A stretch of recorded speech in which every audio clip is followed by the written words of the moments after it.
Maestro, buenas noches. Buenas noches. Vamos a iniciar una nueva práctica con ustedes. El día de hoy hemos hecho un mezcladito de todo, hemos trabajado ello y vamos a compartirlo. Hay algunos que ya lo hemos tocado, pero que es bueno ver cómo estamos, ¿no? Entonces, maestro, voy a proyectar esta miscelánea para poderlo trabajar con todos ustedes. A ver, permítame un minutito, ¿ya?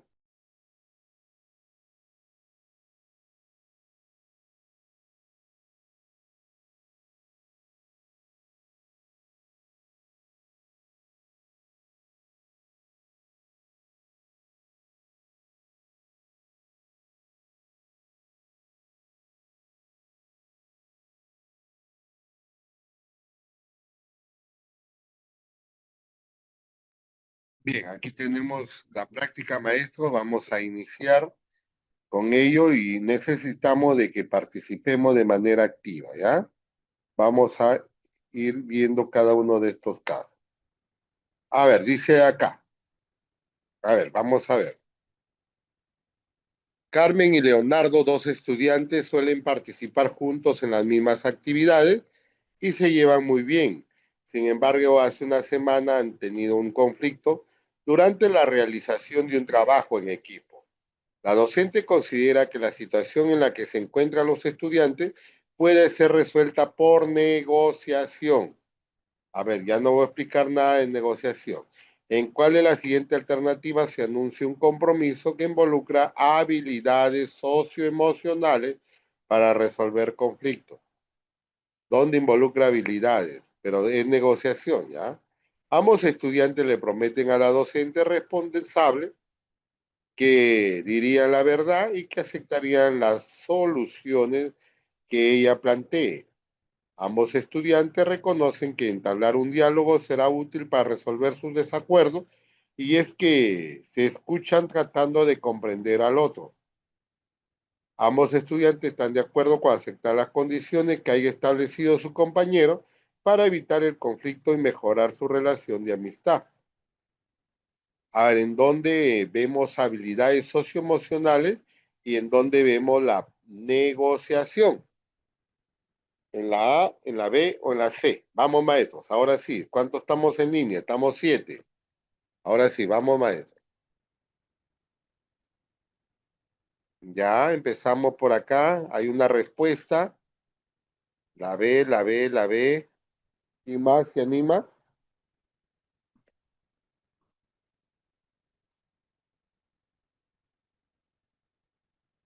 ¿Quién más? ¿Nadie más? ¿Por qué no será la A? Porque en negociación, a ver, hay una respuesta más. Sí, la B. Ustedes saben que a esto se le llama mecanismo de resolver conflictos. ¿Y existen cuántos mecanismos? ¿Cuántos mecanismos existen para resolver conflictos según Goleman? Existen tres. Tres mecanismos para resolver conflictos. Uno, la primera, que es la negociación, es la primerita que está aquí. Negociar significa dialogar.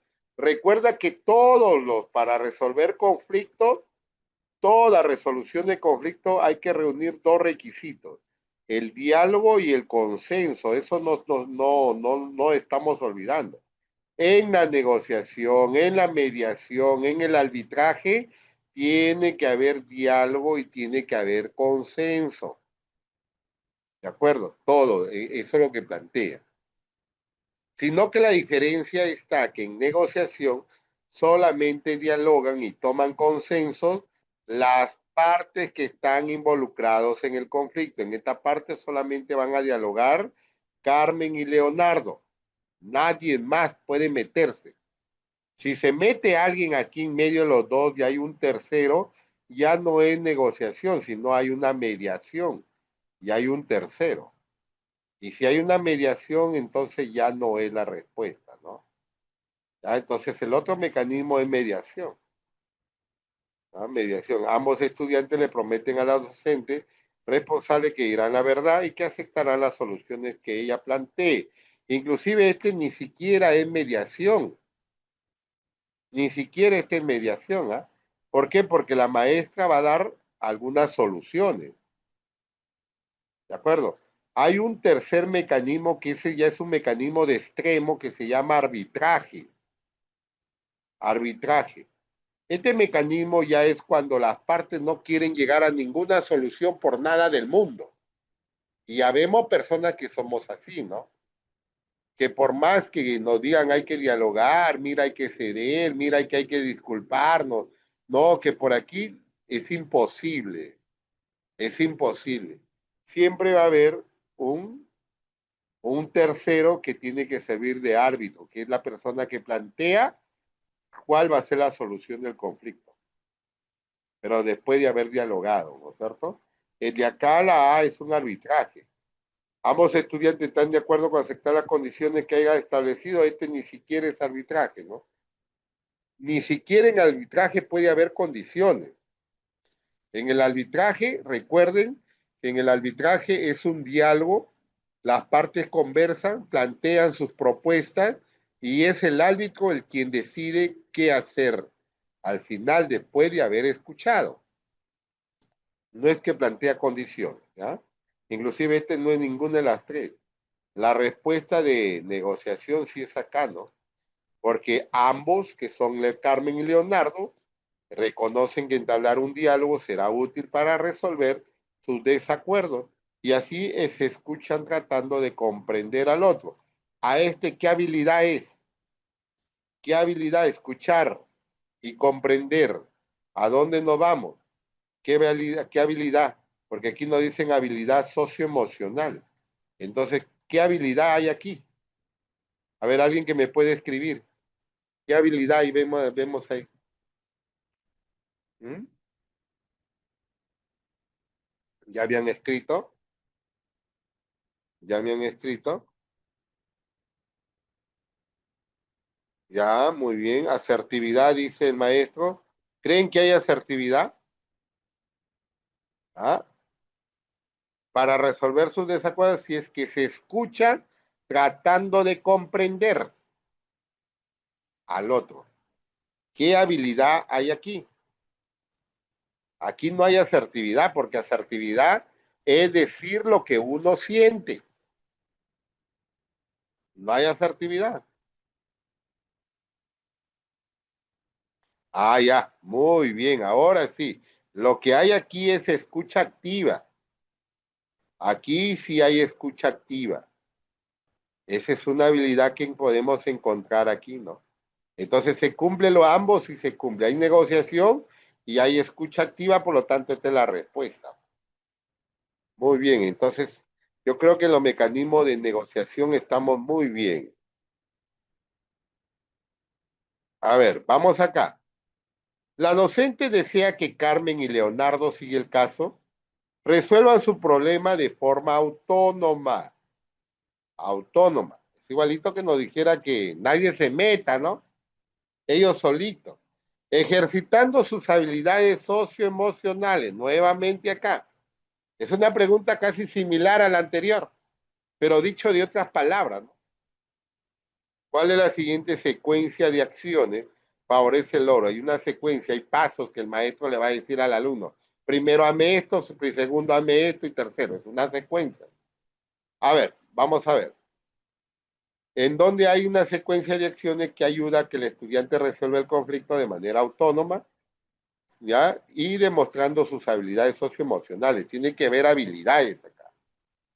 Primero, ambos dice acá, deben establecer un diálogo en la que cada uno describa los hechos sucedidos, sus sentimientos y describan sus necesidades, evitando descalificar a su compañero. En segundo lugar, ambos deben identificar el problema e intereses en común. O sea, ¿cuál es el problema que afecta a ambos y cuál es el interés que necesita ambos, ¿no? Que está buscando ambos. En tercer lugar, ambos formulan ideas para resolver la situación tomando en cuenta sus intereses y necesidades de ambos. Y finalmente, deben construir un acuerdo que sea viable, beneficioso para ambos y que resuelva la situación conflictiva. Aquí estarán resolviendo el conflicto de manera autónoma, demostrando habilidades socioemocionales. B. Primero los estudiantes deben enfrentar la situación conflictiva y acceder a dialogar con su compañero. En segundo lugar, ambos estudiantes deben expresar aspectos positivos de la conducta de su compañero y evitar mencionar aspectos negativos. En tercer lugar, cada estudiante debe pedir disculpas por las cosas que podrían haber molestado a su compañero. Y finalmente, la docente designa a cada estudiante acciones que debe realizar para solucionar el conflicto. C. Primero, la docente debe realizar preguntas a cada estudiante para que pueda expresar qué es lo que le ha molestado de la conducta de su compañero. En segundo lugar, debe pedir a cada estudiante que identifique los errores que ha cometido. En tercer lugar, el docente debe proponer algunas pautas para que los estudiantes puedan tomar acuerdo. Y finalmente, cada estudiante debe comprometerse en acciones concretas que le permitan evitar conflictos, en donde resuelven el problema de manera autónoma, demostrando o ejercitando sus habilidades.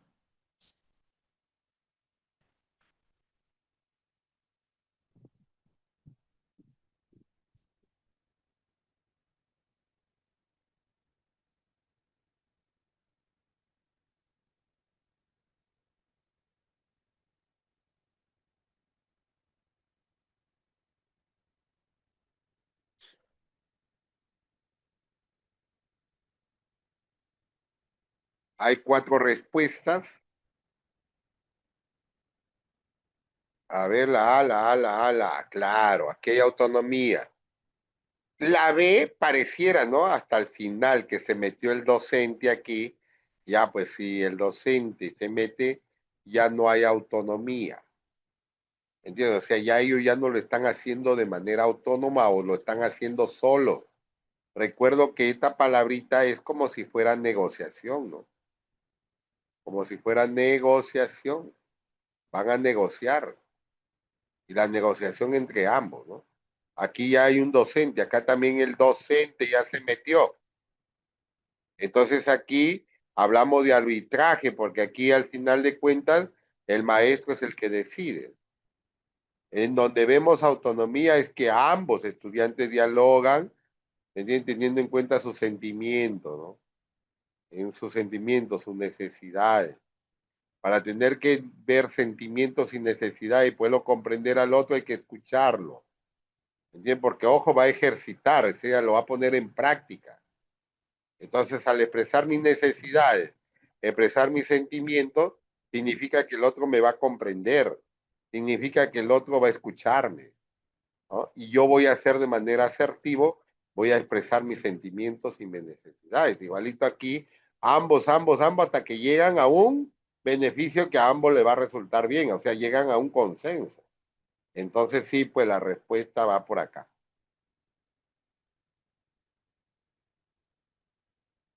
A ver, vamos a este de acá. Juan, un docente le ofreció a la estudiante María que si participaba de los Juegos Florales 2021 le daría una sorpresa que le va a encantar mucho. Emocionada por el regalo, María se preparó tanto que participó y ganó del concurso de canto. ¿En qué nivel de la moralidad, según la teoría del desarrollo moral de Colbert, se encuentra este caso? Este caso de acá es postconvencional, este caso de acá es convencional o este caso de acá es preconvencional. A, B o C. ¿Qué dicen ustedes?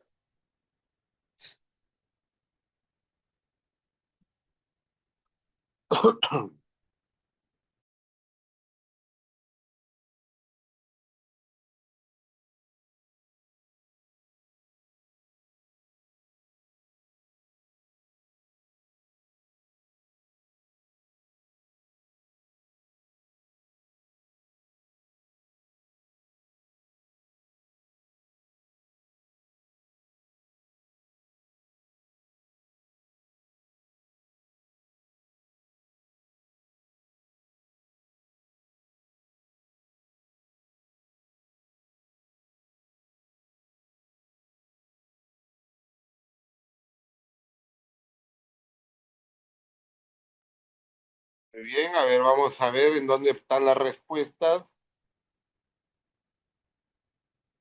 La C, la C, la C, la A. A ver, ustedes saben, esto ya lo hemos manejado. Cuando hablamos de preconvencional, es cuando la persona actúa porque lo amenazan. O sea, yo actúo porque me amenazan. Hay una amenaza, actúo, pues, ¿no? Yo actúo porque recibo un castigo. Por ejemplo, la ronda, ¿no? La ronda castiga, o sea, tu comportamiento al toque. Actúa nomás. O en su lugar, esta persona actúa porque tiene un interés propio. Entonces, si te amenazan, lo que está pasando con las extorsiones, si hay castigo o hay interés. Entonces, es aquí donde la persona actúa. ¿De acuerdo? Mayormente el gran porcentaje de peruanos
La disculpa del caso, hubo un pequeño ida y venida de luz y nos sacó. Bien, pero ya estamos aquí, ¿ya? Vamos a proyectar nuevamente para continuar en donde nos habíamos quedado.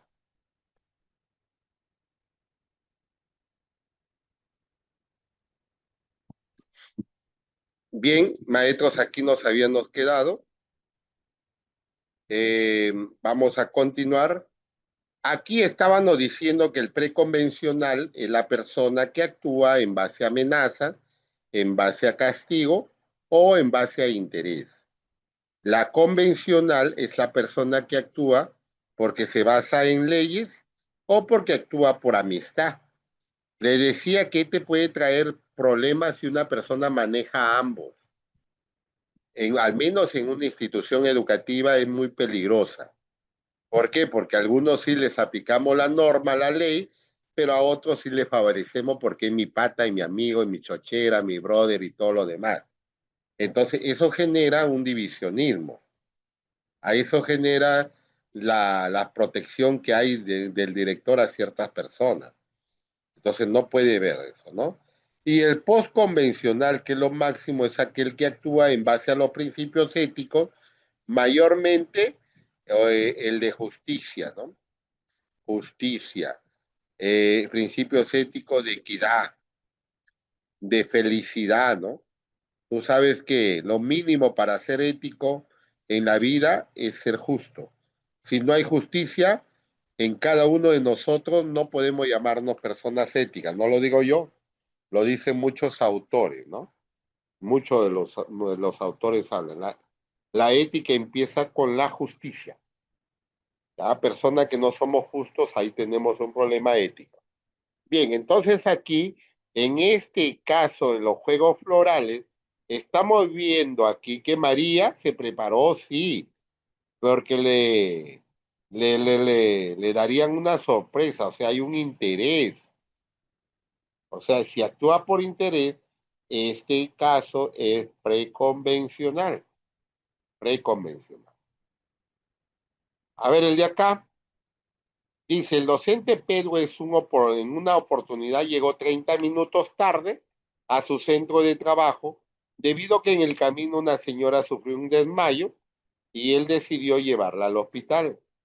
El director del colegio estaba molesto por la tardanza y por más que Pedro trató de explicarle, no lo escuchó.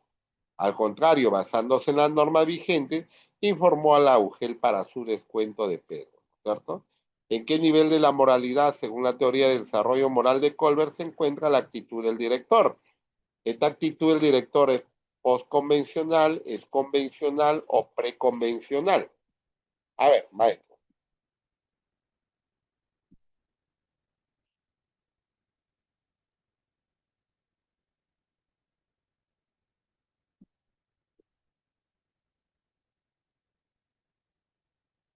cinco respuestas. Vamos, sabemos 15 en línea ya. Vamos, maestro, necesitamos que más empecemos a participar.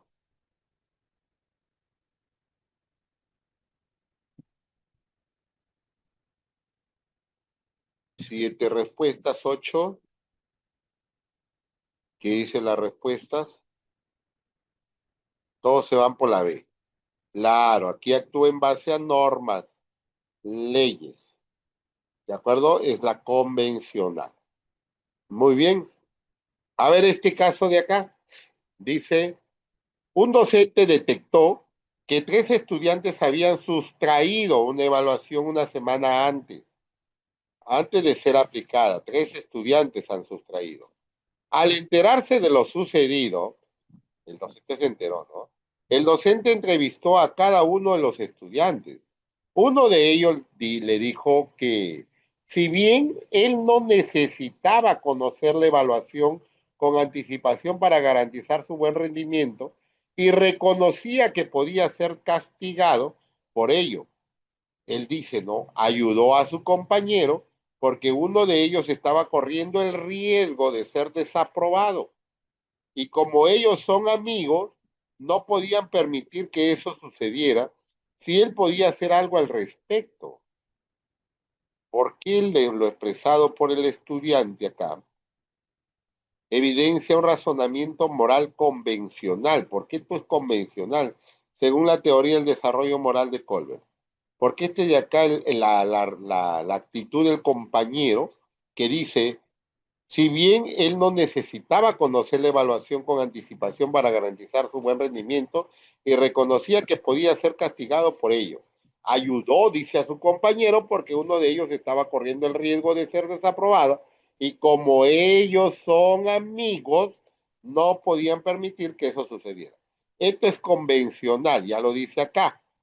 La respuesta ahora aquí es buscar el por qué.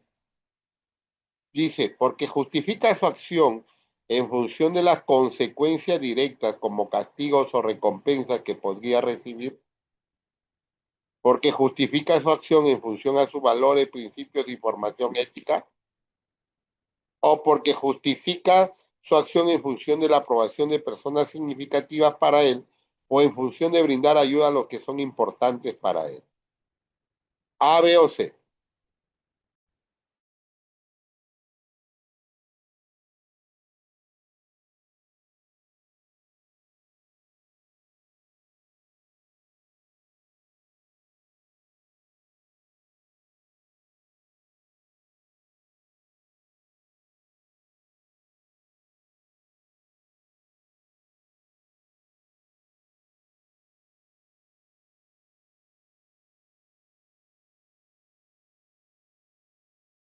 A ver, hay 7 respuestas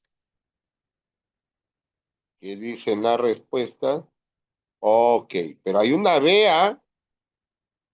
Hay una B que están marcando aquí, hay una B.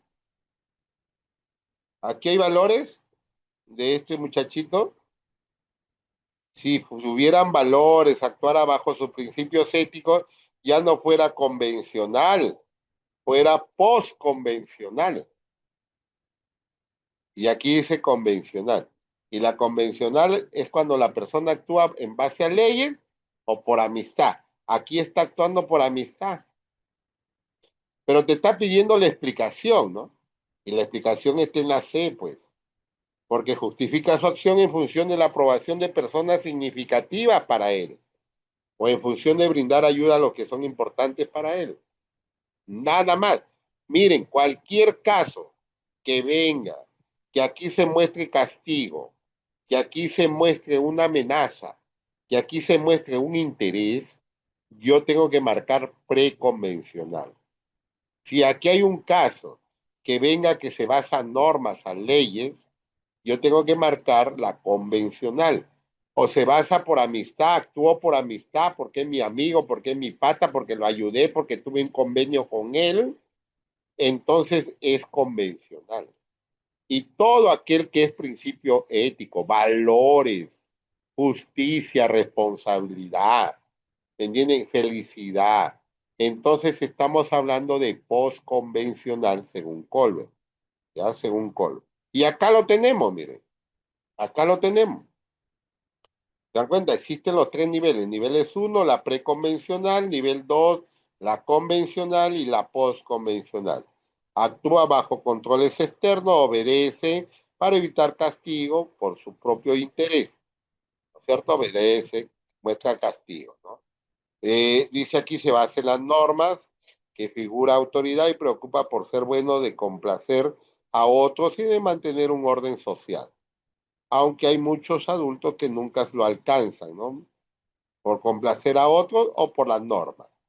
Y nivel postconvencional, aquí reconocen los conflictos morales y hacen sus principios y basen sus propios juicios con base a sus principios de justicia e igualdad.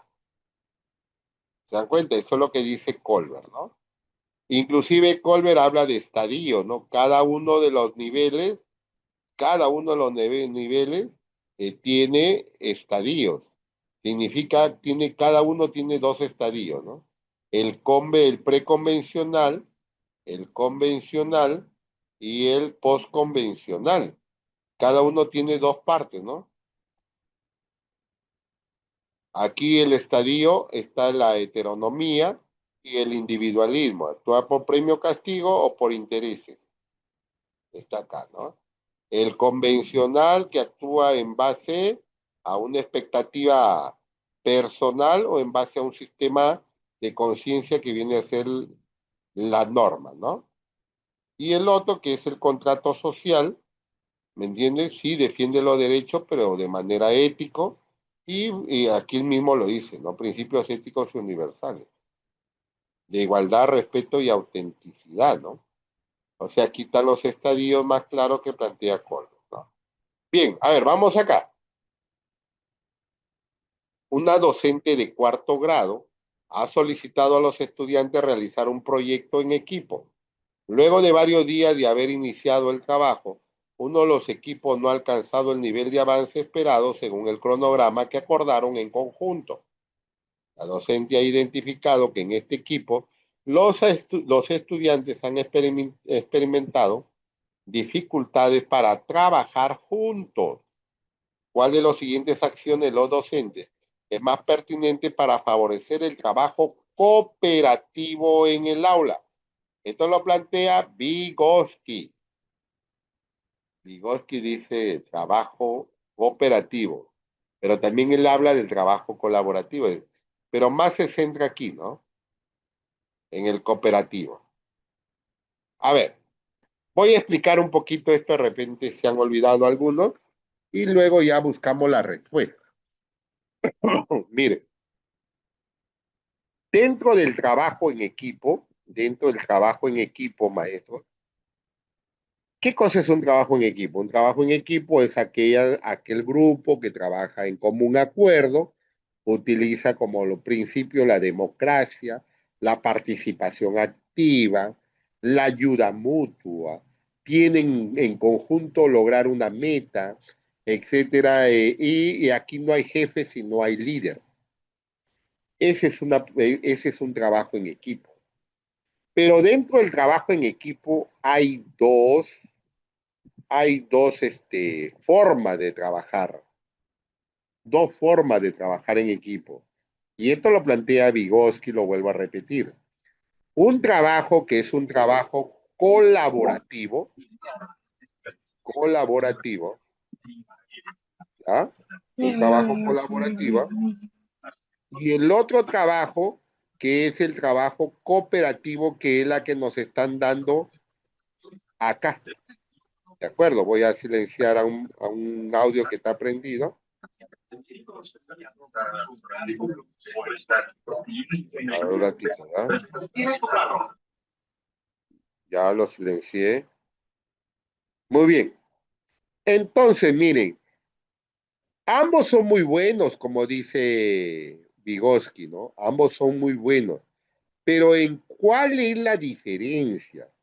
Centrémonos en el trabajo netamente de la escuela, del trabajo nuestro, del docente, porque a nosotros nos van a evaluar. Porque trabajo en equipo también hay en las empresas, hay en las instituciones del Estado, también puede haber en las instituciones privadas. Pero centrémonos en la escuela. Cuando yo como maestro realizo un trabajo colaborativo, yo realizo un trabajo colaborativo cuando yo le pido a mis estudiantes, a ver chicos, eh, reúnanse o formemos 5 grupos, pero reúnanse por favor por amistad, por afinidad, por cercanía. Vean ustedes cómo se agrupa, pero quiero 5 grupos. Es una característica. Entonces aquí, ¿qué pasa? Lo que pasa es que hay un riesgo, dice Vygotsky. El riesgo está en que hay estudiantes que ya se conocen quién es quién. Y entre los mejores se llaman y forman un grupito. Los más o menos también se llaman y forman otro grupo. Y los más maluquitos nadie los llama, pero tienen que formar un grupo. ¿Se dan cuenta? Ese es el riesgo.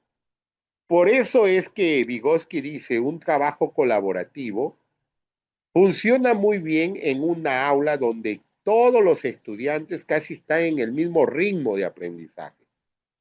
En el Perú, llámese, por ejemplo, un colegio COAR, ¿no? Un colegio de alto rendimiento.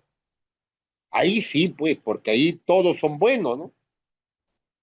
En cambio, en una escuelita o un colegio donde de repente trabajamos, donde hay distintos ritmos de aprendizaje, Entonces el problema colaborativo ahí va a tener obstáculos porque los mejores van a formar un grupo, los más o menos otro grupo y los más maluquitos otro grupo.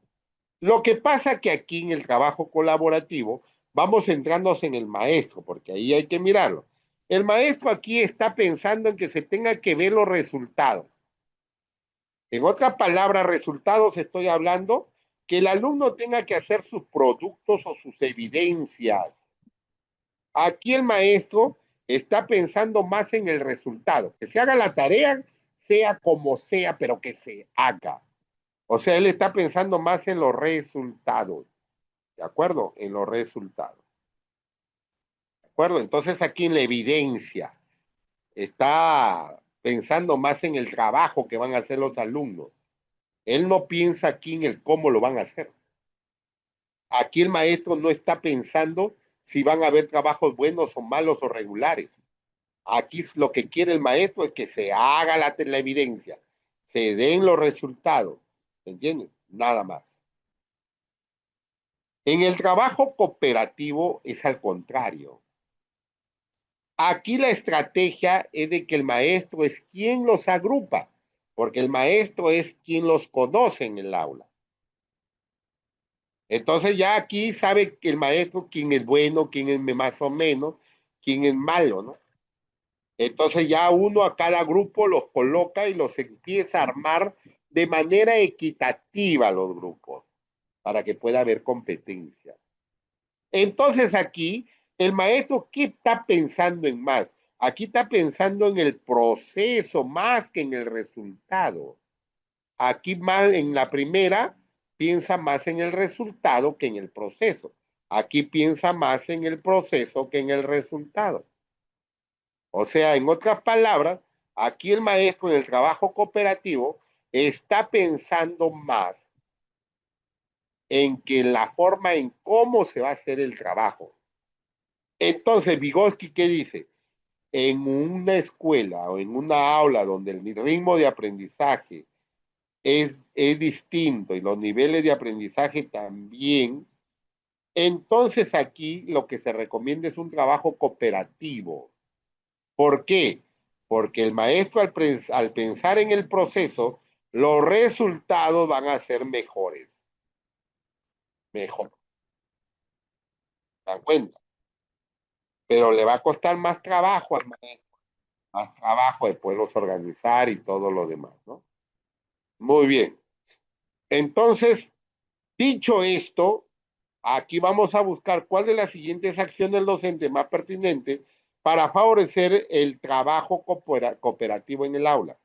A ver, A, distribuir responsabilidades específicas entre los estudiantes que conforman el equipo a fin de asegurar el proceso para la elaboración del producto. B, expresar a los estudiantes su preocupación por el nivel de avance alcanzado, buscando que esto motive que cada uno asuma sus responsabilidades dentro del equipo. Y C, pedir a los estudiantes que se agrupen de acuerdo a su afinidad, pensando siempre en la elaboración del producto. ¿Cuál marcarían? Estamos hablando de cooperativo. Cooperativo.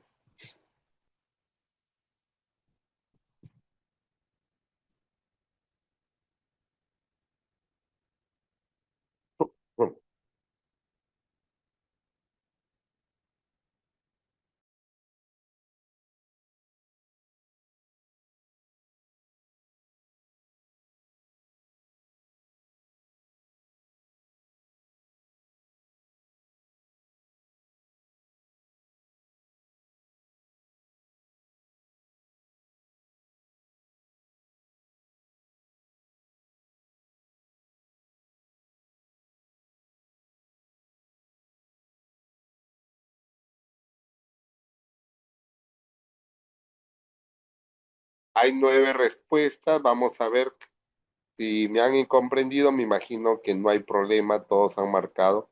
Hay una B, hay una A, una A, una B, una A, una A, una A, una A, una A. Hay dos B, ¿eh? No sé por qué. Aquí expresar a los estudiantes su preocupación por el nivel de avance alcanzado, buscando que esto motive que cada uno asuma su responsabilidad. dentro del equipo, eso es cooperativo, no.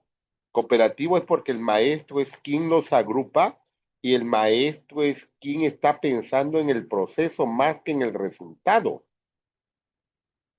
Aquí habla, mira, distribuir responsabilidades específicas a los estudiantes que conforman el equipo a fin de asegurar que el proceso, o sea, está pensando más en el proceso. Acá está pensando en el proceso para la elaboración del producto. O sea, más piensa en el cómo lo van a hacer que en el producto mismo. Eso es lo que tenemos que acordarnos siempre cuando vayamos a un examen así, de esta naturaleza. ¿De acuerdo? Entonces la respuesta es así. Pero ¿qué tal? A ver, ¿qué tal si aquí no dijera cooperativo, sino dijera colaborativo?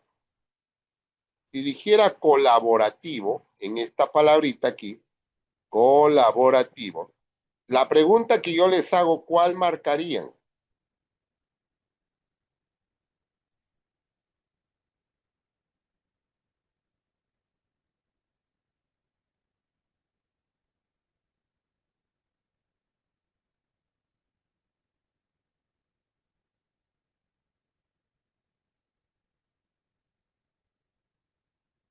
Ujú. Correctísimo, ¿no? Porque aquí en el colaborativo, el maestro está pensando siempre en la elaboración del producto, es decir, en el resultado. ¿Me entiendes? Y es más, es el maestro el quien pide que se agrupen por acuerdo o por afinidad. Esa es la estrategia. Entonces el colaborativo sería acá, ¿no? Este sería el colaborativo, ¿no? Entonces no nos olvidemos ahí, maestro, porque esto de repente sí no va a venir, ¿ah? ¿Por qué no puede venir? Porque esta es una orientación pedagógica que plantea Vygotsky, el trabajo en equipo, ¿eh? Bien, vamos al otro, ¿eh? Dice lo siguiente. Un docente ha planificado que en una sesión de aprendizaje los estudiantes reflexionen acerca de por qué es importante el cumplimiento de deberes y responsabilidades. Está hablando de la importancia del cumplimiento de deberes y responsabilidades. ¿Para qué? Para el bien común. Para dar inicio, esto es clave, a este proceso de reflexión, para dar inicio a la reflexión que dice acá. ¿Cuál de las siguientes acciones, rol del maestro, o del docente, es más pertinente? A ver, yo quiero que mi alumno reflexione acerca del cumplimiento de deberes y responsabilidades. Reflexionar significa evaluar, evaluar el cumplimiento de deberes y responsabilidades. Pero lo voy a evaluar este cumplimiento de deberes bajo el bien común, el beneficio para todos. Hay que acordarse beneficio para todos, hay que acordarse que hay que evaluar los derechos y responsabilidades, pero ojo, aquí dice qué puedo hacer al inicio. Es como si fuera una clase, ¿no? Una clase que voy a desarrollar.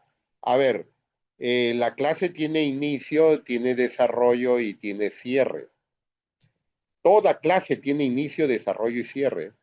Y eso hay que tenerlo en cuenta bien. Esto nos han enseñado desde hace muchísimos años, pero todavía seguimos cometiendo errores. Miren, así tengamos una clase de una hora, yo tengo que iniciar, tengo que desarrollar el tema y tengo que cerrar. Yo no me puedo salir de la clase sin cerrar, así sea 45 minutos. Lo que pasa es que a veces nosotros, ¿qué hacemos? Empezamos mi clase, pero tocó el timbre y recién el alumno está haciendo su papelote. Ya chicos, se terminó la hora, la próxima clase terminamos el papelote. No, no, no, no, y el cierre. Te quedaste en el desarrollo. ¿Y el cierre? Es que de repente pediste una acción que quería más tiempo, pues. O sea, no calculamos los tiempos. Y no es así. Tiene que haber inicio, desarrollo y cierre. A veces nosotros estamos ahí mirando un video para iniciar, miren, he visto casos yo, para iniciar, miran un video, están dialogando sobre el video, pero como el maestro tiene una horita, listo. Ya chicos, hemos mirado el video, la próxima clase continuamos con el resto. Eso no es así.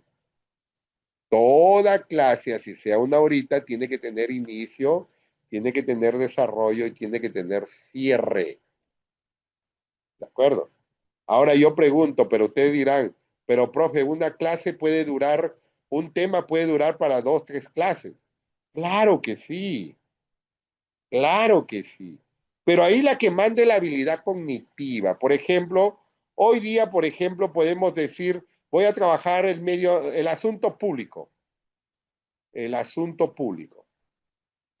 Pero como esta tengo una sola clase, primero yo voy a trabajar la habilidad comprensión y voy a comprender qué cosa es un asunto público.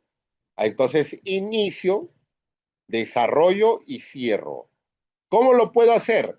Lo puedo hacer, por ejemplo, llevando una lectura de qué cosa es un asunto público. Le pido a los estudiantes que subrayen las ideas que ellos desconocen y que conversemos sobre ello. Entonces, mira, hice un buen inicio, un buen desarrollo y un cierre y conversamos. Al final, comprendimos lo que es un asunto público. Yo puedo saber, puedo decir, ¿puedo continuar asunto público en la otra clase? Sí, pero ya no con comprensión, sino cambiar la habilidad con otra habilidad. De repente, identificar asuntos públicos en la lectura, en algo. Allá, entonces es otra cosa. Van a identificar los problemas. Y luego de repente la otra clase, puede durar para tres clases, ya los hago que expliquen. Pero la explicación tiene inicio, tiene desarrollo y tiene cierre. O sea, la habilidad es la que manda. A veces lo que pasa es de que a veces en una clase de 2 horas, a veces ponemos 4 o 5 habilidades. Algunos ponen explicar, analizar, comparar, criticar. Dios mío, en 1 hora, 2 horas vas a lograr todo eso. Ahí está el problema. Ahí está el gran problema. Pero bueno, de todas maneras es una cuestión de reflexión que estoy haciendo ahorita con la finalidad de mejorar nuestra práctica, ¿no? Cómo se debe trabajar un tema, pero en varias clases. No es que yo lo corto a donde me quedé, no es así. Tiene que haber cierre, ¿ah? Muy bien, entonces, para dar inicio, ¿qué debo hacer al inicio de una clase? Si la clase que yo voy a desarrollar aquí es reflexión, mira, aquí está la habilidad, sobre los deberes y de responsabilidades del bien común. Ese es el tema. Voy a reflexionar. ¿Qué debo hacer al inicio? Vamos a ver acá, acción del maestro. Al inicio debo preguntar a los estudiantes qué ocurre si en un partido de fútbol uno de los jugadores decidiera no cumplir con su función dentro del equipo. Luego les voy a preguntar si es más fácil o más difícil ganar el partido, así y por qué. Y por último, dialogar con ellos sobre si podemos comparar el ejemplo con nuestras responsabilidades como miembro de una colectividad. Este será un buen inicio. Tú sabes que al inicio hay motivación, al inicio hay saberes previos, al inicio, ¿qué más puede haber? Puede haber la presentación del propósito, de los criterios de evaluación, generar la problematización o conflicto cognitivo, etcétera, ¿no? Bien, ¿será buen inicio acá? ¿O será un buen inicio solicitar a los estudiantes que elaboren un listado de deberes como hijos, como estudiantes, como miembros de una comunidad y de un país? Luego proponerles que evalúen y su cumplimiento de estos deberes. Evalúen. Y por último, acordar con ellos acciones para mejorar el cumplimiento de sus deberes y responsabilidades. Este será un buen inicio. C. Indicar a los estudiantes que realicen un sociodrama en la que representen cómo es actualmente la convivencia en el aula, cómo es. Luego, una vez que hacen un sociodrama, Luego le voy a pedir que identifique qué deberes no están siendo cumplidos y por último indicarles cuáles son las actitudes que no favorecen una adecuada convivencia en el aula. ¿Cuál sería un buen inicio? A, B o C.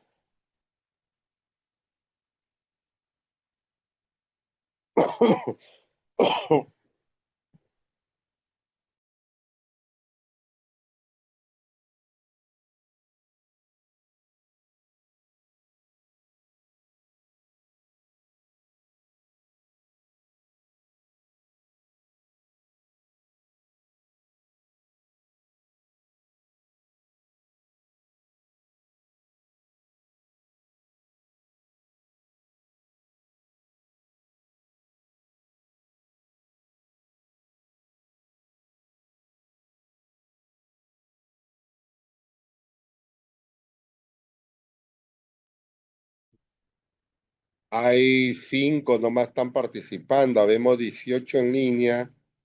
A ver, 6, uno más se animó. Un buen inicio. La C, la A, la B, la A, la B. A ver, están las tres, ¿ah? La A dice,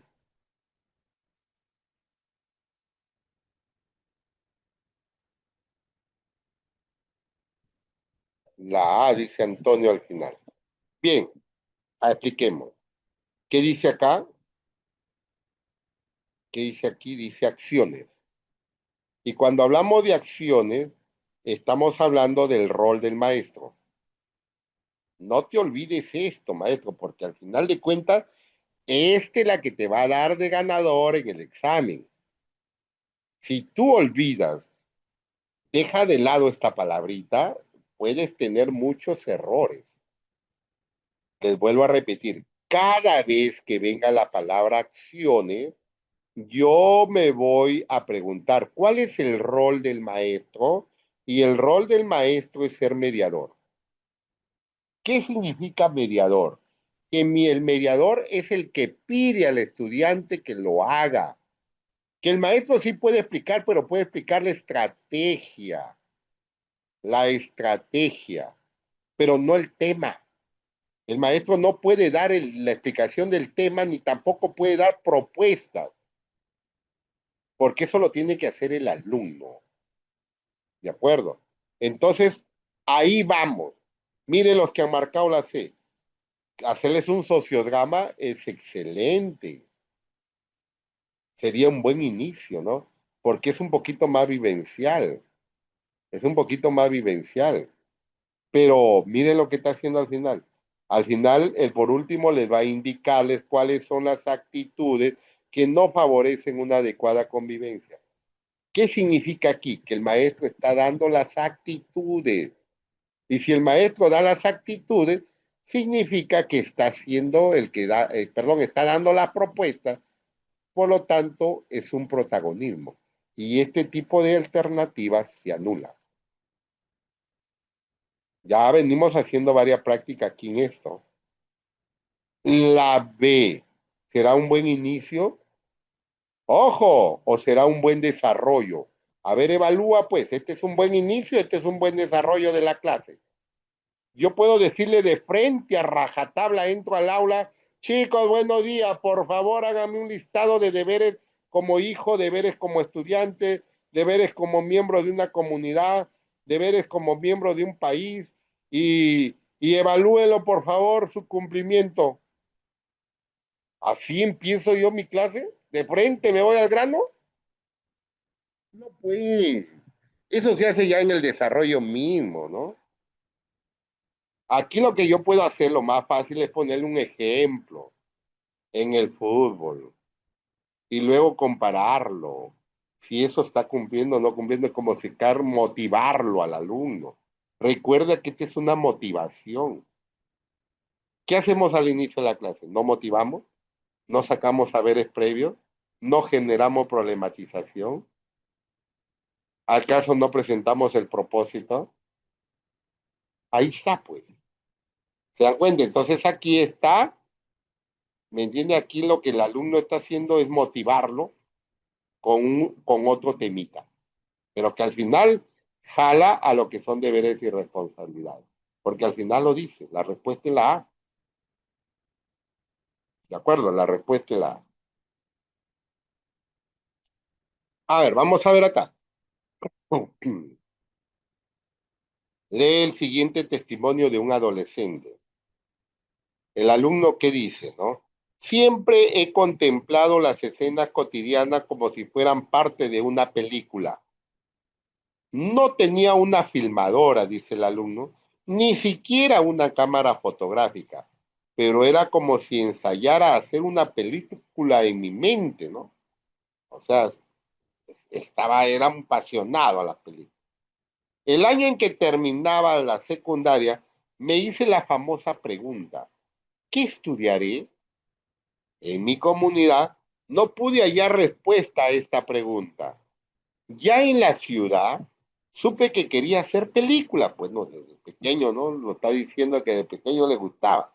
Mi familia no entiende qué es hacer película, menos hacer cine, o sea, una profesión.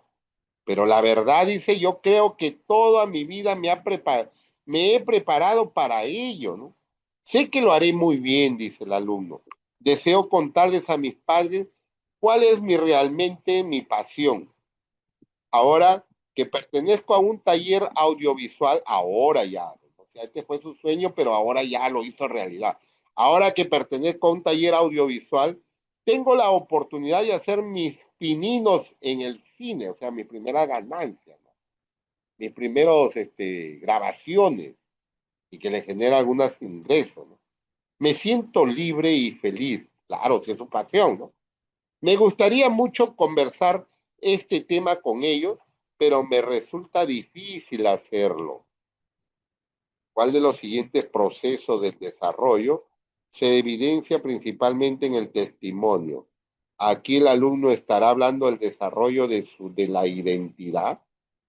Aquí estará hablando del desarrollo de la generatividad.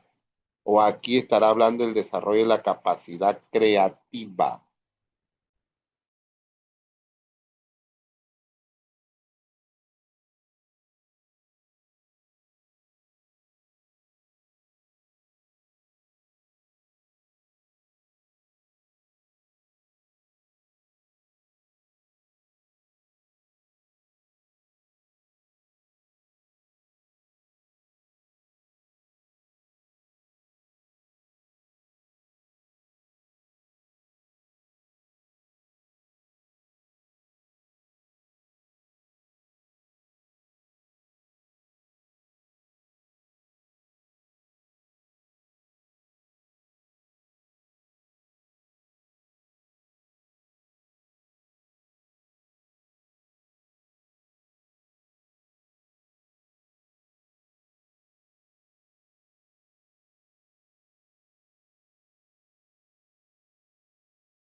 Ocho respuestas.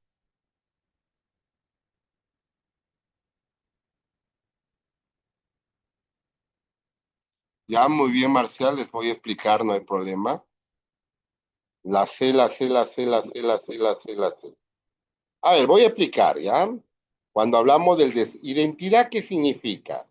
Identidad significa el amor propio, significa el amor a lo nuestro y el amor al resto, si es que me quiero dejar entender. Voy más técnicamente. Si hablo al amor nuestro, significa que yo estoy hablando de identidad porque yo, en verdad, tengo amor a mí mismo porque me conozco quién soy, sé cuáles son mis gustos, sé cuál es mi pasión, sé cuáles son mis defectos, sé cuáles son mis defectos físicos, psicológicos, sé cuáles son mis gustos en los platos, en la música, en el baile, sé que, o sea, cuáles son mis costumbres, entonces yo me quiero a mí mismo y me identifico conmigo mismo.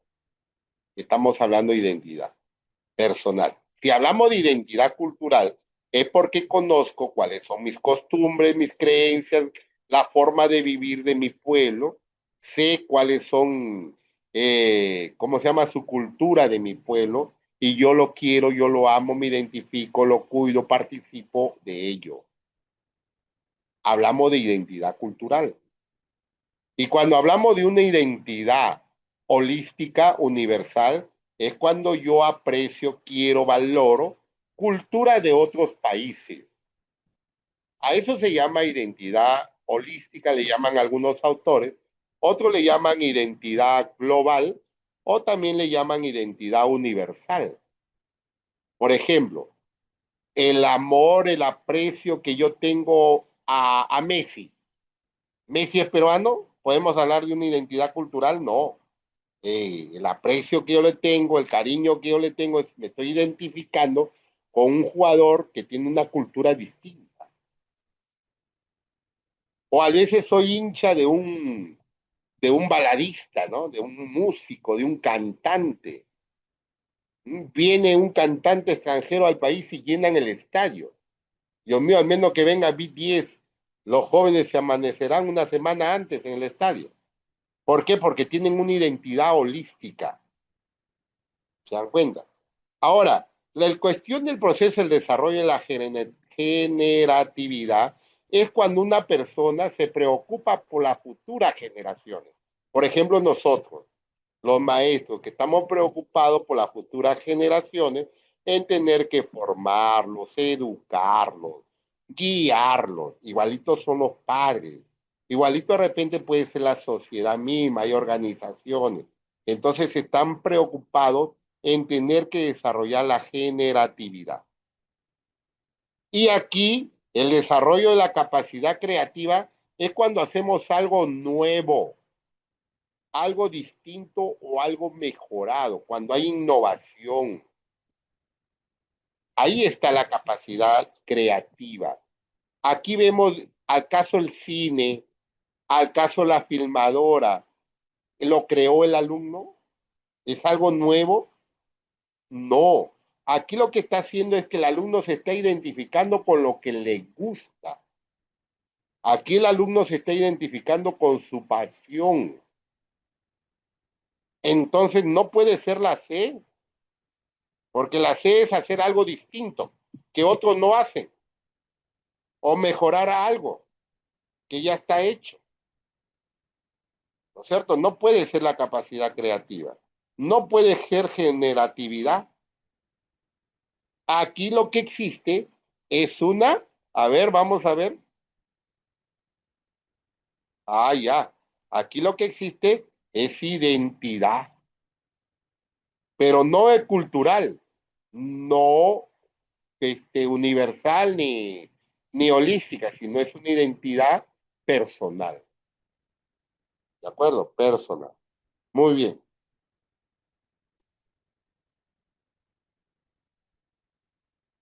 Bien, vamos a esta de acá, ¿ya? Vamos a esta de acá. Dice, ¿cuál de las siguientes acciones de los estudiantes evidencia autorregulación de emociones? Auto es una habilidad socioemocional. ¿Ah? Todo lo que es auto es soy yo, es propio de la persona. Recuerda, dentro del auto, ¿me entiende? Auto significa yo. No se olviden eso, ¿ya? Siempre que viene la palabra auto soy yo. Pero esto que está acompañado siempre, por ejemplo, de la autoestima. El estima. ¿Cómo identifico, por ejemplo, el autoestima? Vamos hablando porque ya un poquito ya estamos aterrizando, estamos cerca al examen. El autoestima yo lo identifico porque cuando hablamos de autoestima es cuando yo me siento orgulloso de mí mismo o yo me siento valorado por mí mismo. Es decir, yo me quiero. Es autoestima. Y si yo encuentro una alternativa en donde la persona se valora a sí misma o se siente orgulloso de sí mismo, entonces estamos hablando de autoestima. También está el auto, pero el auto, ¿cómo se llama esto? Eficiencia, autoeficiente. Cuando hablamos de autoeficiente, ¿qué significa?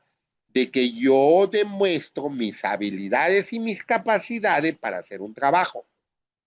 Entonces yo tengo que buscar qué cosa aquí.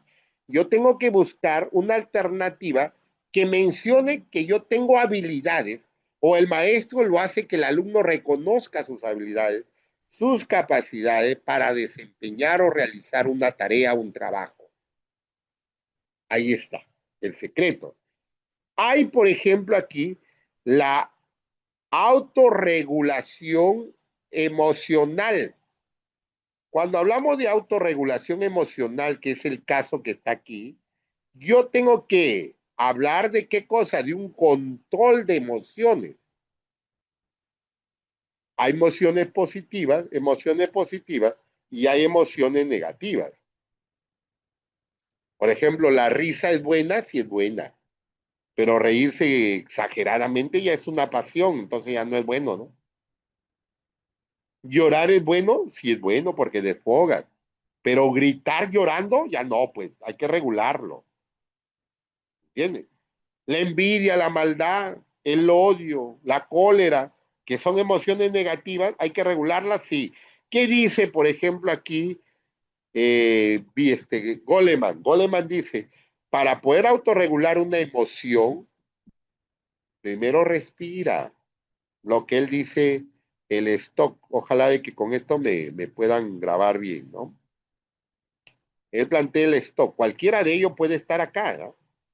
Dice, cuando tú tengas un problemita, una emoción fuerte, una cólera mayormente, cuando tú tengas un odio, cuando tú quieras declarar la tercera guerra mundial, aplica el stop, dice Goleman. Primero, la S significa sal del lugar donde estás. Si estás peleando en casa, sal de casa. Si estás peleando en la escuela, sal de la escuela. Bueno, salte del lugar del conflicto. Salte. Luego, después de que te sales, tómate tu tiempo. Pero tómate tu tiempo para respirar, dice Daniel Goleman. Porque solamente respirando te vas a calmar. Respira a fondo. Inclusive él plantea el 5-5-5. Por ejemplo, 5 inhala, 5 detienes y 5 exhalas. 5-5-5. Muy bien, una vez que ya estás calmado, ahora sí observa el problema, la O es observar. Es como si nos dijeran, hay que evaluarlo, hay que analizarlo, hay que reflexionar. Y en la observación del problema, yo tengo que ver qué culpa tiene la otra persona que tuvo problema conmigo y qué culpa tengo yo, porque yo también tengo que observarme. Observo al otro y observo a mí. Entonces, al observarme, yo tengo que asumir mis culpas también. ¿De acuerdo? Y luego, ¿qué viene después de la observación? Procedo, actúo. O sea, me voy. O sea, no me quedo callado. Voy y enfrento el problema. Pero ya me voy a enfrentar el problema ya después de observado qué culpa tuvo el otro y qué culpa tengo yo. Entonces, es la forma de cómo yo pueda autorregular mis emociones. Existe otro que vamos a seguir hablando, existe otro que se llama la autorregulación, también hay autorregulación, pero ya no es emocional, sino es académica. Cuidadito, caigamos ahí, ¿eh? Y la académica es totalmente distinta a la emocional. Sí, yo voy a controlarme, la autorregulación, pues, voy a controlar, pero ya no hice emociones, sino académicas. Y lo académico estamos fallando toditititito el Perú, creo, y todo el mundo. Salvo que vea algún país que no, no, no. Aunque debe de haber, ¿no? Porque hay países que son desarrollados en educación como Finlandia, Japón. Por ejemplo, leía una lectura que los japoneses no es que sean más inteligentes que nosotros, sino que son más disciplinados que nosotros.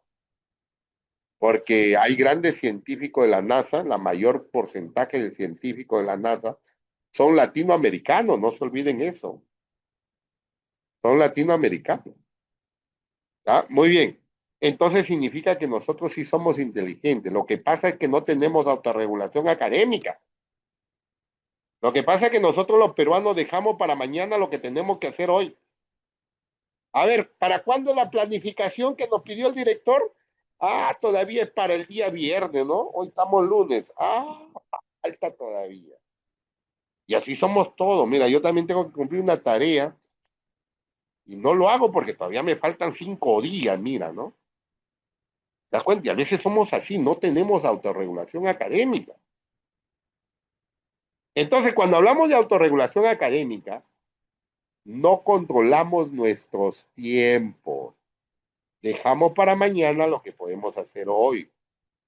No planificamos las tareas diarias que tenemos que ir haciendo para tener que lograr la meta. No vamos observando los recursos. Por eso es que cuando ya llega la hora de la hora, uy, para mañana en la planificación que tengo que presentar, esa hora me aloco, empiezo a buscar en Google, ¿no es cierto? Bajo planificaciones de otro lugar. Hoy llamamos a un pata, hoy pásame tu planificación, no seas malito. Si no hacemos contacto con otro para tener que comprarle, etcétera, etcétera. Y si ya no conseguimos, allá, el director es el malo. Tanta planificación, planificación, y empezamos a chancar a los alumnos, ¿no es cierto? Al final, ¿de qué nos sirve planificar si no aprenden, no son responsables, los padres no se preocupan y empezamos a tirarle toda la toalla ahí? Discúlpenme, pero esa es la realidad. Yo también soy maestro. Y un maestro no se puede engañar a otro maestro porque somos trabajadores juntos. Sabemos cómo somos. Muy bien. Entonces, cuando hablamos de autorregulación académica, estamos hablando de las tareas, de los tiempos, de programar los tiempos, de alcanzar metas. ¿De acuerdo? Entonces por ahí puede venir alguna pregunta más. Bueno, hay otras que pueden hablar de auto, ¿no? Autovaloración, autoconcepto, autorreflexión, etcétera. Hay un montón de autos que se tiene que, autoconocimiento, que tenemos que ir hablando poco a poco, ¿ya? Por lo tanto, hoy día vamos a hablar de autorregulación emocional, que es este caso. A ver, dice aquí, en donde hay una acción, recuerda acción, no vamos al descarte si hay protagonismo. Dice, Carlos reconoce cuando es conveniente festejar una broma.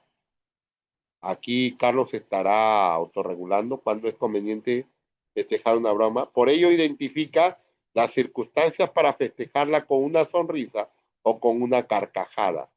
O no seguir dicha broma. Aquí demostrará Carlos su autorregulación emocional. O será la B cuando dice Juan expresa su acuerdo con todas las indicaciones de los docentes. Por ello, reacciona con una sonrisa cada vez que recibe una indicación del maestro. Esto, esté o no esté de acuerdo con ella, pero él se ríe cuando es una indicación del maestro. Rafael considera importante defender sus derechos, por ello no le importa levantar la voz y mostrar su enojo cada vez que, cada vez que es molestado por sus compañeros. A ver, ¿en dónde encontramos a qué alumno demuestra una autorregulación emocional? ¿Carlos, Juan o Rafael?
Hay 8 respuestas.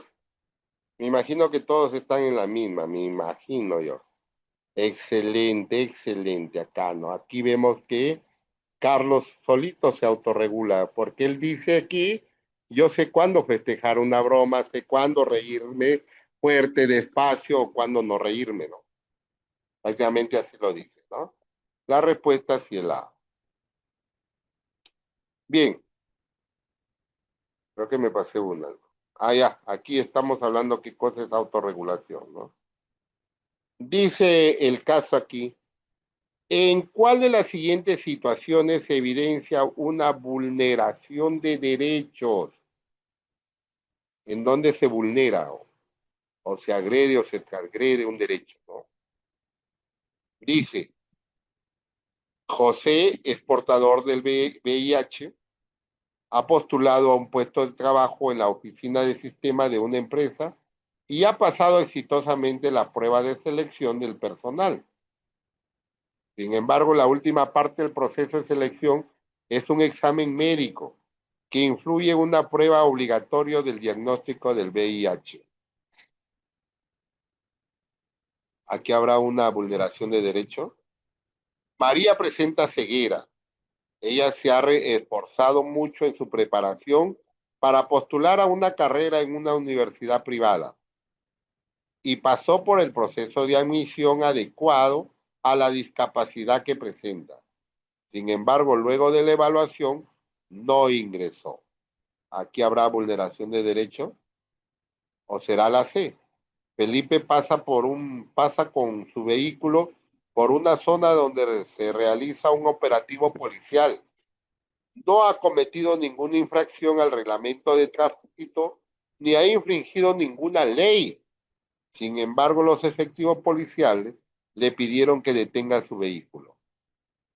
¿En donde hay una vulneración de derechos? A, B o C.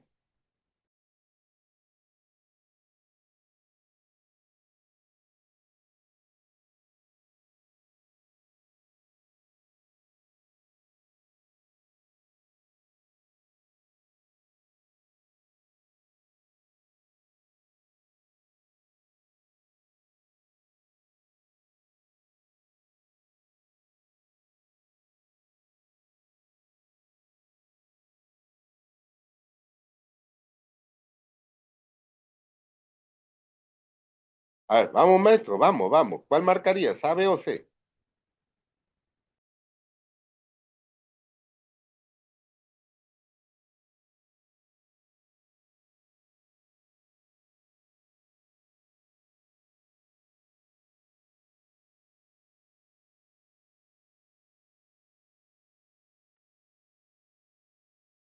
Seis respuestas. Vamos a ver si todos coinciden.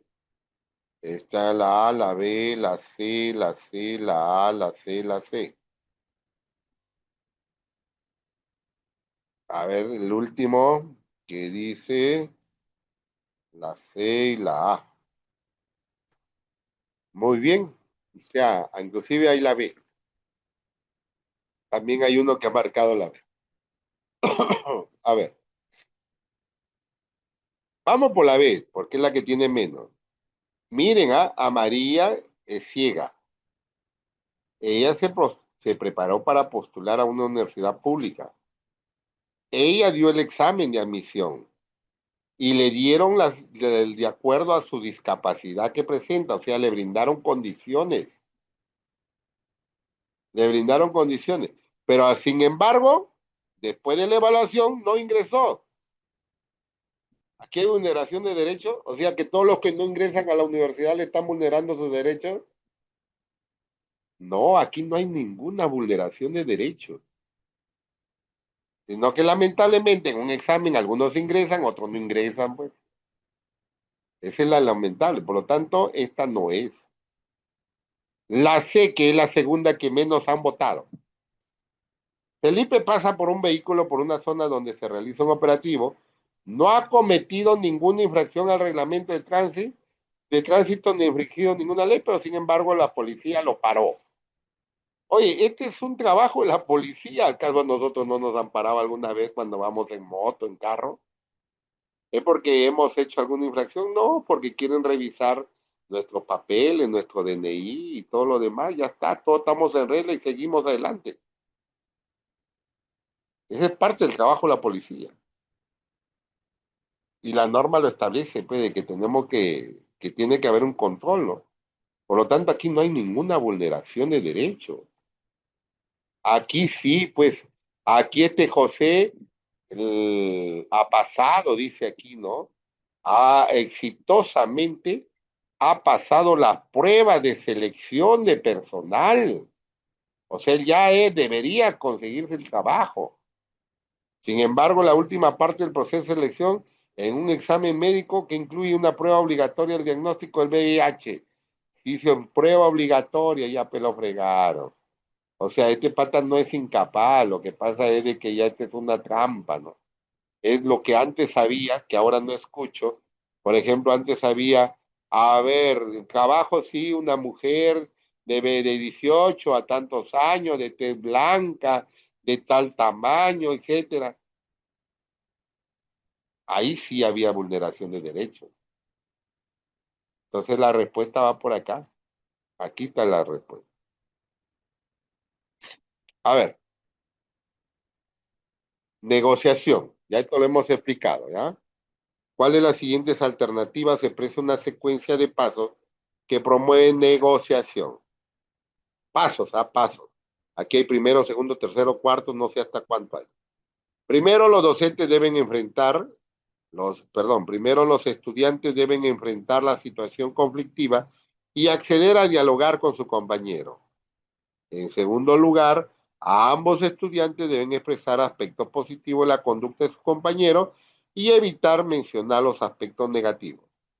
En tercer lugar, cada estudiante debe pedir disculpas por las cosas que podían haber molestado a su compañero. Y finalmente, la docente asigna a cada estudiante acciones que debe realizar para solucionar el conflicto. Estos son los pasos de una negociación. Será la vez. Primero, ambos estudiantes deben establecer un diálogo en la que cada uno describa los hechos suscitados, sus sentimientos y necesidades, evitando descalificar a su compañero. En segundo lugar, ambos deben identificar el problema e intereses en común.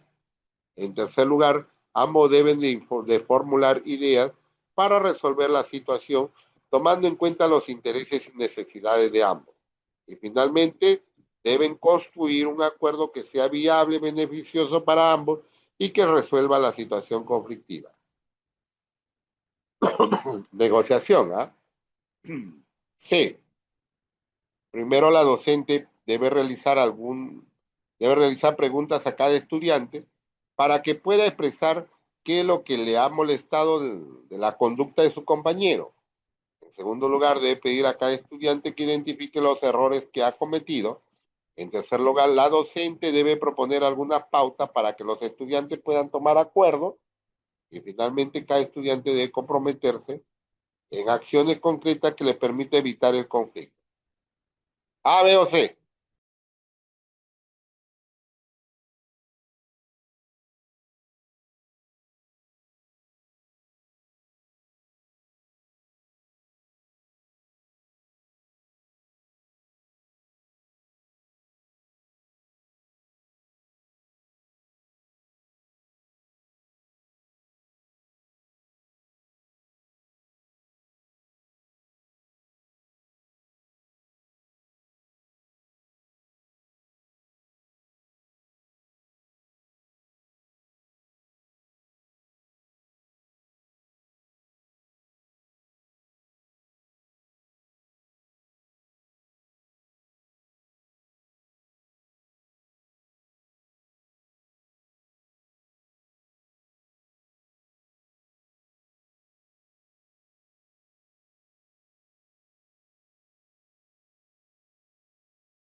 Bien, 13 respuestas, me imagino que hay unanimidad.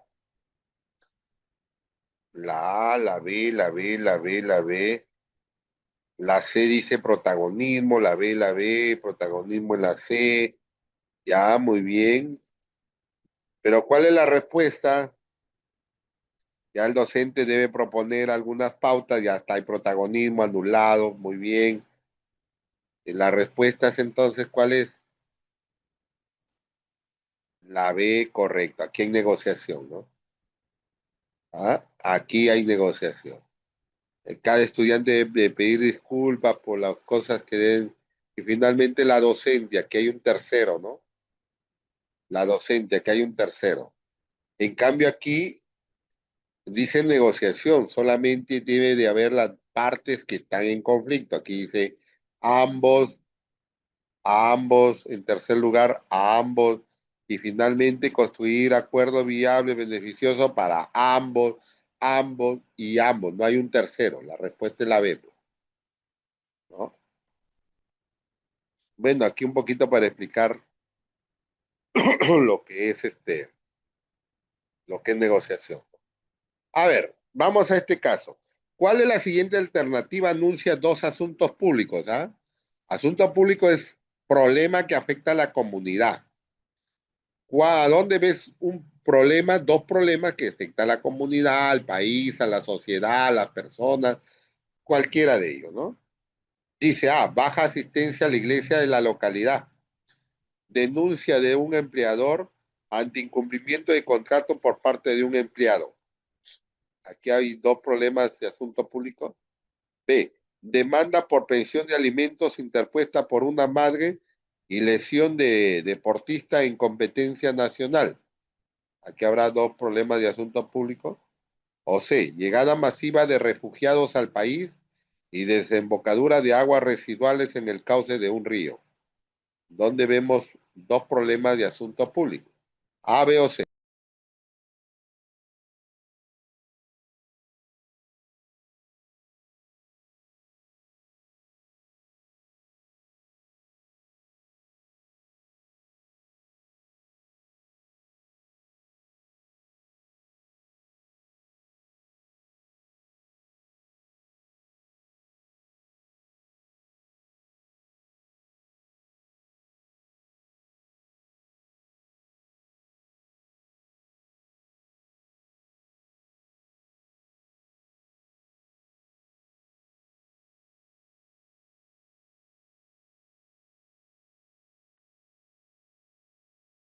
Diez respuestas. Bien, cuando hay unanimidad está seguro, ¿no es cierto? Ya no necesito un problema que afecta a todos, el AC, pues, el AC, ¿no? Las aguas residuales del cauce de un río afecta a todos, pues, ¿no? No afecta solamente a unos cuantitos. Bien, a ver, vamos acá.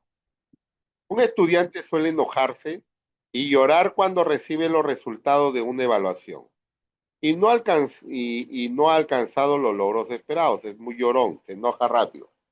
Frente a esta situación, la docente desea realizar un conjunto de acciones.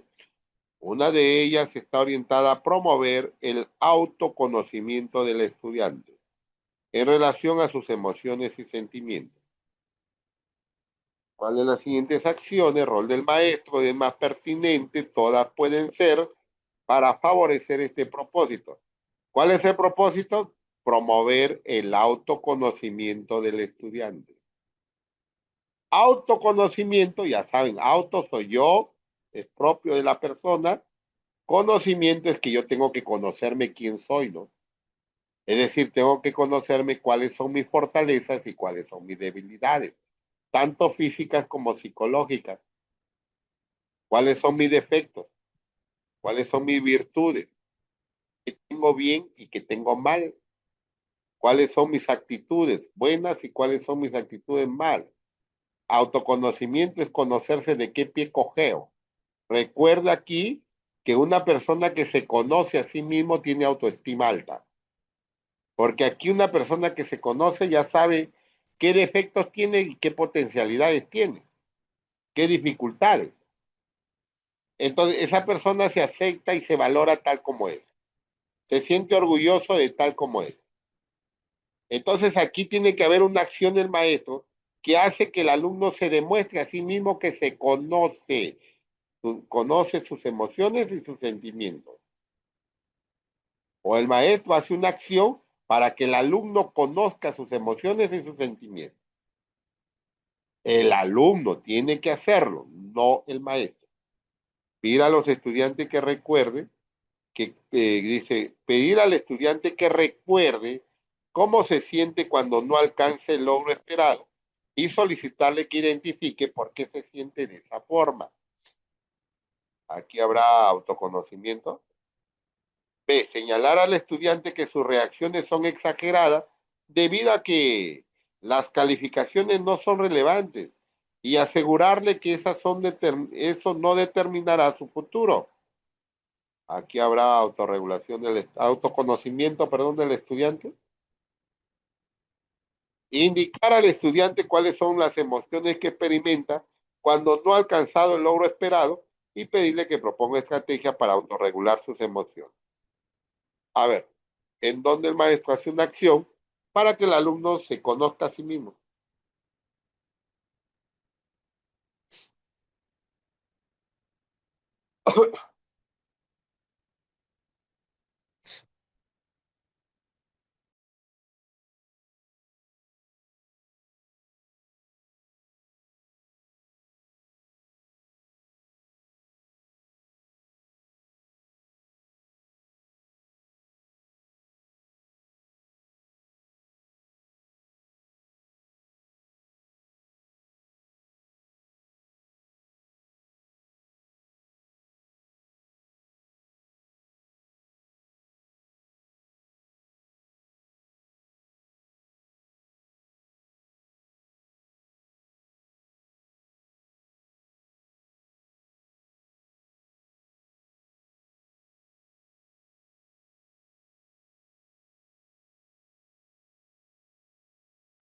A ver, 8 respuestas.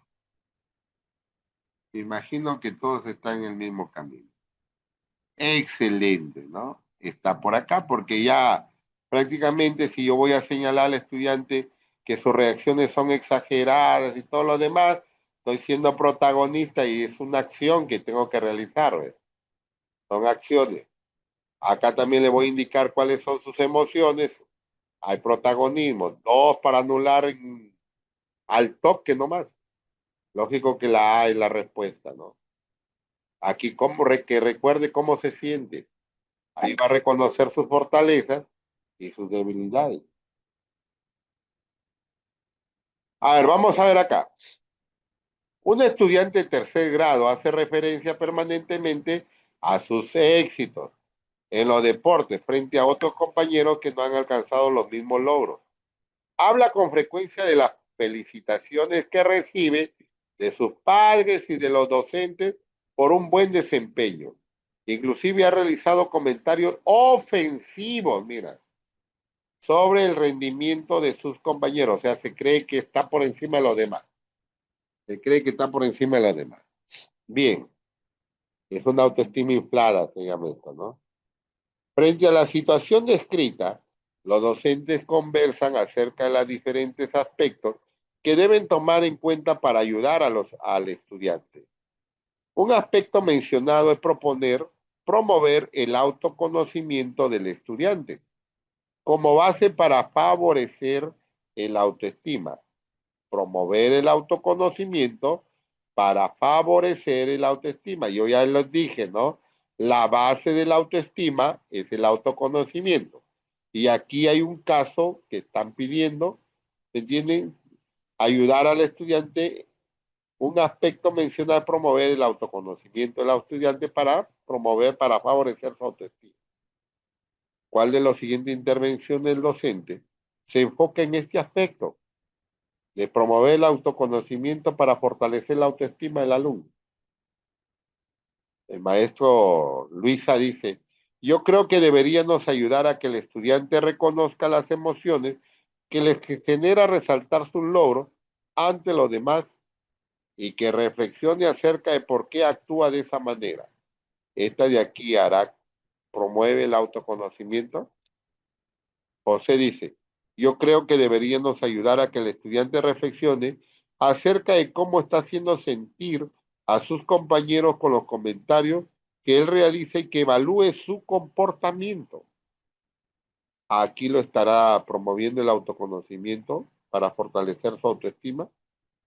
O el maestro Andrés dice, yo creo que deberíamos ayudar a que el estudiante reconozca los logros de sus compañeros en los deportes y y a que reflexione sobre la importancia de valorar más al esfuerzo que realizan. A ver, ¿en dónde promueve el autoconocimiento?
La C, la A. A ver, las tres está. A ver, la A, la C, la que tiene Andrés. Yo creo que deberíamos ayudar a que el estudiante reconozca los logros de sus compañeros. Y es autoconocimiento. ¿Qué significa autoconocimiento? Que yo tengo que conocerme a mí mismo. Si el maestro va a pedir que conozca a los demás, ya no es auto, es conocimiento de otros. ¿Se dan cuenta? O sea, voy a pedir que reconozca los logros de sus compañeros en el deporte y que reflexione sobre la importancia de valorar más el esfuerzo que realizan los otros. Y el auto es propio. Yo quiero que él conozca, que él se conozca. Por lo tanto, este no es, pues, maestro, no es. A ver, la B. Yo creo que deberíamos ayudar a que el estudiante reflexione acerca de cómo está haciendo sentir a sus compañeros. La misma China. Y otra es que promover el autoconocimiento, no la reflexión. Entonces aquí dijera autorreflexión, ¿no? Entonces esta tampoco es. Luisa, yo creo que deberíamos ayudar a que el estudiante reconozca las emociones que le genera resaltar sus logros. Aquí va auto, aquí está el auto. O sea, que se reconozca quién es él ante los demás y que reflexione acerca de por qué actúa de esa manera. Ya la actuación le pide una reflexión. O sea, que evalúe si está actuando bien o está actuando mal. porque aquí hay una actuación negativa, pero aquí hay una clarísima acción del maestro que hace que el alumno se conozca a sí mismo sus logros. ¿Se dan cuenta? Entonces la respuesta es la A. A ver, vamos a ver acá. Dice, Juana, una maestra de DPCC, encontró después del análisis de evidencia que uno de sus estudiantes tenía dificultades en el logro de sus aprendizajes. Por lo tanto, decide retroalimentarlo y dice, Juana, para enriquecer tu trabajo te propongo que plantees estrategias basadas en las habilidades socioemocionales, basándote en los criterios de evaluación que se te proporcionó, ya que son elementos importantes para lograr el propósito que no hemos planteado. Por otro lado, me muestras en tu trabajo algo muy importante que tienes que ver con algunos ejercicios de respiración para realizar nuestras emociones. ¡Qué bien! ¿Qué paso en la retroalimentación está utilizando la maestra teniendo en cuenta los reportes de Rebeca Nijovic? A ver, ya me estoy yendo por acá. Ya me fui a Rebeca. A ver, aquí qué acción marcaría, ¿no? Aquí el maestro está reconociendo los avances y logros del estudiante. Aquí el maestro estará ofreciendo andamiaje o aquí el maestro estará ofreciendo sugerencias.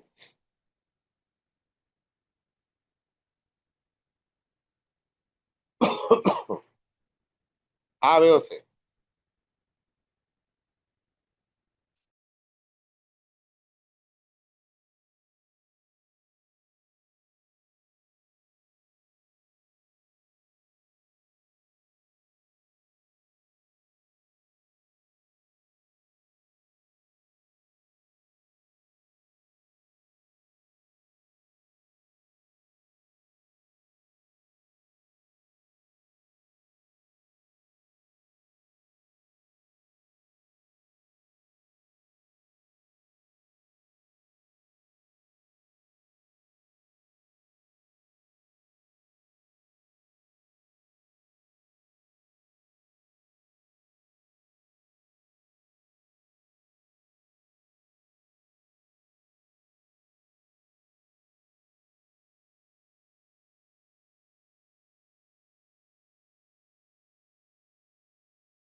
Ver respuestas, a ver,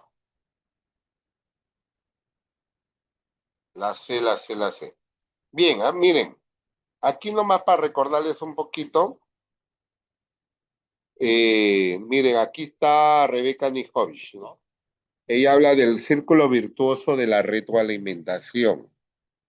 Él dice, la retroalimentación tiene 6 pasos, pero un paso es transversal.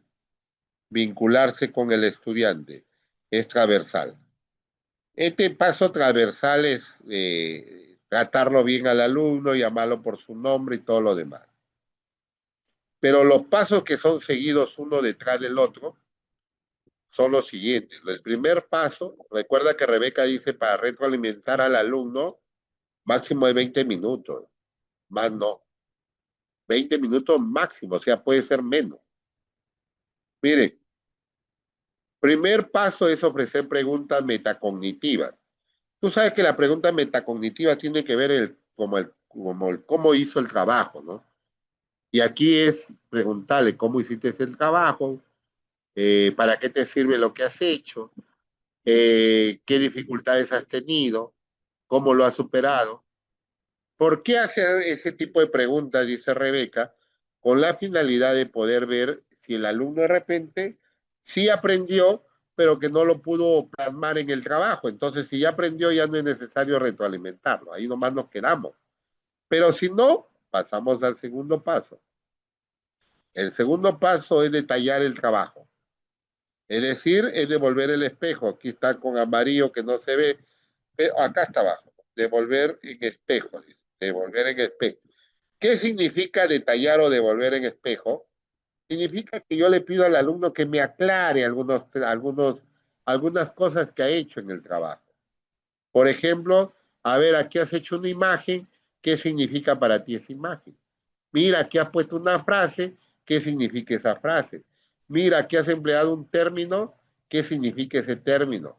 ¿O qué me has querido decir con este resumen?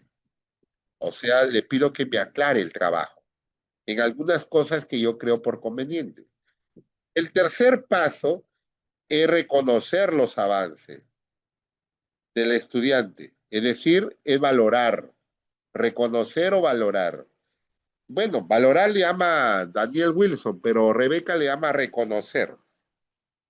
Miren, y reconocer el avance es para tener que ver, por eso es que en todo caso de retroalimentación, siempre el maestro tiene que empezar con valoración o reconocimiento. ¿Por qué? Porque Rebeca dice, no todo lo que el alumno hace puede ser malo. Tiene que haber algo bueno, aunque sea la carátula, pero ya pues algo bueno tiene. Por lo tanto, hay que reconocerlo. Hay que reconocer. Dijo una frase, sí, dijo una frase. Dentro de la frase hubo errores, sí, hubo errores, pero algo debe tener bueno ahí. No podemos ir de frente a tener que decir todo esto es malo, ¿no? Sino que algo bueno debe tener.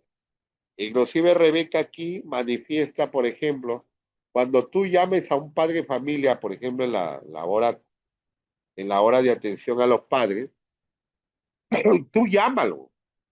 Recuerda que la atención a los padres no es que el padre te busque a ti, ¿ah? Cuidado, cuidado. Nosotros tenemos que llamar a los padres cuando es necesario llamarlos. Hay que tener cuidado ahí. A veces decimos, si ningún padre viene, no es que venga, pues hay que buscarlo, hay que traerlo. Bien, miren, aquí dice, cuando llames tú a un papá, sí llámalo, pero no empieces por lo malo, empieza por lo bueno. Si tú lo llamas un papá y le dices, a ver, don Juan, mires, lo estoy llamando porque su hijo llega tarde, su hijo no cumple con las tareas, su hijo sale mal en el examen. ¿Qué crees que va a hacer el papá? ¿Te va a alegrar? No creo, ¿no? Te va a enojar. ¿Y qué crees que va a ir a hacer a casa? ¿Le va a felicitarlo al hijo o le va a dar su cataneada? El segundo, ¿no? Por lo tanto, el alumno va a tener odio al estudio, el alumno va a tener odio al maestro y todo lo demás. ¿Qué hemos conseguido? Nada. Pero Rebeca dice, si yo lo llamo al papá y le digo, ¿sabe qué, don Juancito? Mira, la vez pasada lo he visto jugando a su hijo fútbol, qué bueno, ¿no? Es un gol de una fuerza que tiene excelente, qué tal gol que se echó, ¿no? Me imagino que ha salido a usted, lo felicito. Ah, es otra cosa. O sea, estoy valorando, reconociendo algo bueno del alumno. O de repente ese alumno es bailarín, baila danza, o canta, o es muy solidario, o es muy puntual. Entonces, algo bueno debe tener para tener que reconocerlo a esa persona. Y ustedes saben que a nosotros nos molesta cuando nos dicen cosas malas de nosotros. Pero cuando nos dicen cosas buenas de nosotros, nos levanta el ánimo. Y tiene razón Rebeca, ¿no?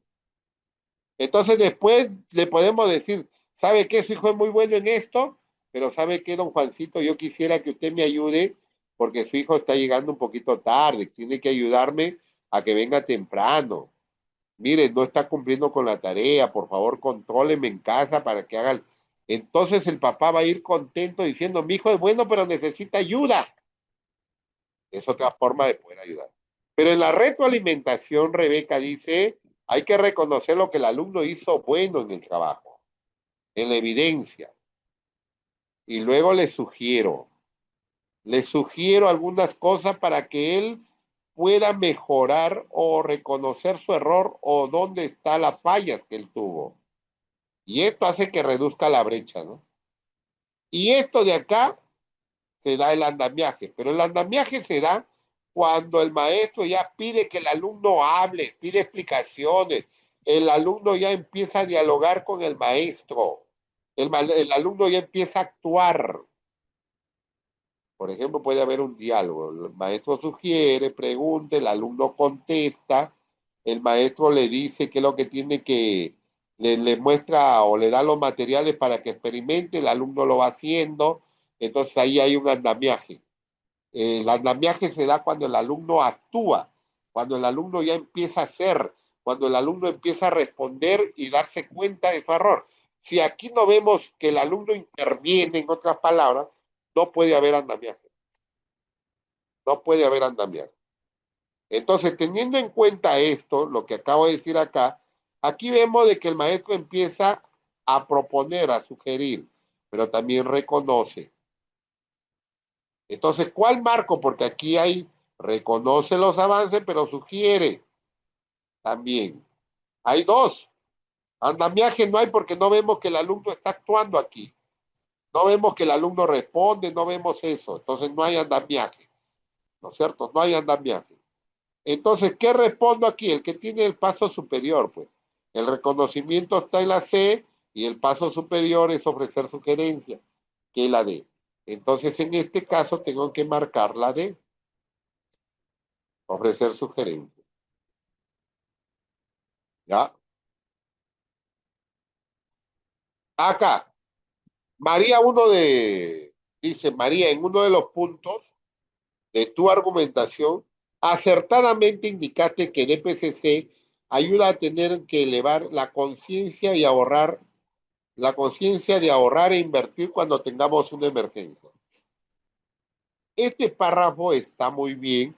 Has considerado las recomendaciones. Te felicito. Sin embargo, debes desarrollar la idea basada en los criterios de evaluación y describirlo de los criterios de evaluación y describiendo los aportes de la ciencia, precisando inclusive que puede servir para salvar vidas. Si no, mucha gente moriría. Revisa tus anotaciones. Teniendo en cuenta la escalera de Daniel Wilson, de David Wilson, qué paso de la retroalimentación está explicando la maestra. Aquí la maestra estará clarificando, valorando o sugiriendo. Ya es Daniel Wilson o David Wilson.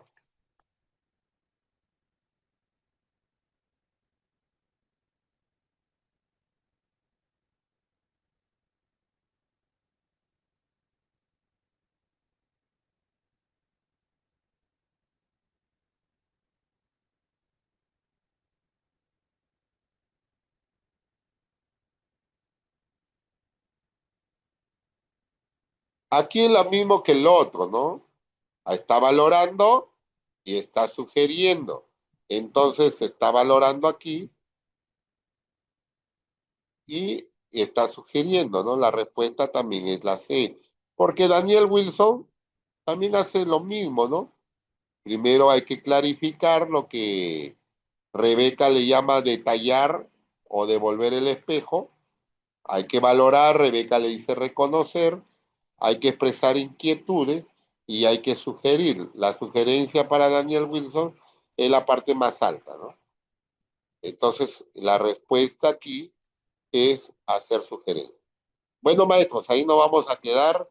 Envío las respuestas al WhatsApp para que los compartan. Un abrazo, nos vemos la próxima clase. Cuídense. Chao, chao.